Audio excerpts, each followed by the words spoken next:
Here's how to fix YouTube error 403. Now, if you're seeing a message that looks like this when you try to comment, it says error, this operation couldn't be completed, com.google http status error 403. Now, the fix for this is we're going to head into these settings here on your iPhone, Android, computer, doesn't really matter.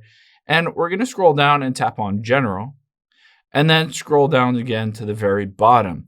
We're going to choose VPN and device management here. Now, the reason this always pops up, especially for commenting, is because basically Google or YouTube doesn't like certain VPNs. So if you tap on VPN here and you have a VPN configured and turned on, I would recommend turning it off and trying again. Or you might want to just completely delete out that VPN configuration if you don't necessarily use that VPN.